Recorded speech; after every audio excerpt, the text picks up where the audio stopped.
ஒரு மனிதனின் கீழ்ப்படியாமையால் பலர் பாவிகளாக்கப்பட்டது போல ஒருவரின் கீழ்ப்படிதலால் பலர் நீதிமான்களாக்கப்படுவார்கள். ரோமர் காலை 5:19 மணி. பொருள்: பவுல் ஒப்பிடுகிறார். ஆதாம் முதல் மனிதன், அவரது கீழ்ப்படியாமை உலகிற்கு பாவத்தை கொண்டு வந்தது. இயேசு கிறிஸ்து அவரது கீழ்ப்படிதல், அவரது பரிபூரண வாழ்க்கை மற்றும் தியாகம் விசுவாசிக்கிற அனைவருக்கும் இரட்சிப்பையும் நீதியையும் தருகிறது. சுருக்கமாக, ஆதாமின் செயல் அனைத்து மனிதகுலத்தையும் எதிர்மறையாக பாதித்தது, இயேசுவின் செயல் அனைத்து மனிதகுலத்தையும் நேர்மறையாக பாதிக்கிறது. எடுத்துக்காட்டுகள்: 1.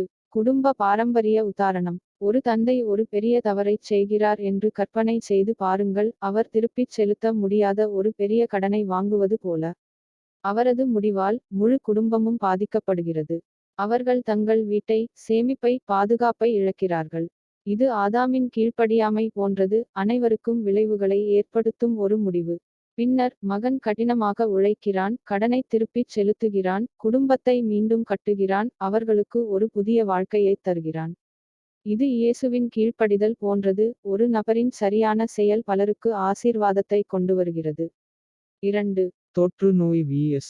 உயிர் காக்கும் மருந்து. ஒருவர் ஒரு சமூகத்தில் ஒரு தொற்று நோயைத் தொடங்கினால், விரைவில் முழு சமூகமும் பாதிக்கப்படலாம். ஆதாமின் பாவம் ஆன்மீக தொற்று போல பரவுகிறது. ஆனால் ஒரு மருத்துவர் அந்த மருந்தை கண்டுபிடித்து அனைவருக்கும் இலவசமாக வழங்குவதை கற்பனை செய்து பாருங்கள். இப்போது முழு சமூகமும் குணமடைய முடியும். இயேசுவின் கீழ்ப்படிதல் என்பது பாவத்தின் நோயை குணப்படுத்தும் மருந்து. 3. நிறுவன தலைவர் உதாரணம். ஒரு தலைமை நிர்வாக அதிகாரி ஒரு பயங்கரமான முடிவை எடுக்கிறார். நிறுவனம் சரிகிறது.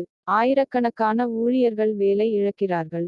ஆதாமின் ஒரு கீழ்ப்படியாத செயல் வீழ்ச்சியை கொண்டு வந்தது போன்றது இது. பின்னர், ஒரு புதிய தலைமை நிர்வாக அதிகாரி வருகிறார், நிறுவனத்தை சரிசெய்கிறார், லாபத்தை கொண்டு வருகிறார், ஆயிரக்கணக்கானவர்களுக்கு வேலைகளையும் நன்மைகளையும் வழங்குகிறார். இது இயேசுவின் கீழ்ப்படிதல் இழந்ததை மீட்டெடுப்பது போன்றது. 4. விளையாட்டு அணி உதாரணம். இறுதிப் போட்டியில் ஒரு கேப்டன் ஒரு முக்கியமான தவறைச் செய்கிறார். முழு அணியும் சாம்பியன்ஷிப்பை இழக்கிறது. அந்த தவறு அணியில் உள்ள அனைவரையும் பாதித்தது. பின்னர், அடுத்த சீசனில், ஒரு புதிய கேப்டன் ஒழுக்கம், உத்தி மற்றும் தியாகத்துடன் வழிநடத்துகிறார். அணி சாம்பியன்ஷிப்பை வென்றது. ஆதாம் அனைவருக்கும் ஒரு தவறு இழப்பு. இயேசு ஒரு சரியான கீழ்ப்படிதல் அனைவருக்கும் வெற்றி. 5. சட்ட உதாரணம். ஒரு குடும்பத் தலைவர் ஒரு குற்றம் செய்தால், முழு குடும்பமும் சமூக ரீதியாகவும் நிதி ரீதியாகவும் பாதிக்கப்படலாம். ஆதாமின் கீழ்ப்படியாமை முழு மனித குடும்பத்திலும் குற்ற உணர்வை கொண்டு வந்தது. மற்றொரு குடும்ப உறுப்பினர் தலையிட்டு, தண்டனையைச் செலுத்தி, அவர்களின் மரியாதையை மீட்டெடுத்தால், முழு குடும்பமும் மீட்கப்படுகிறது.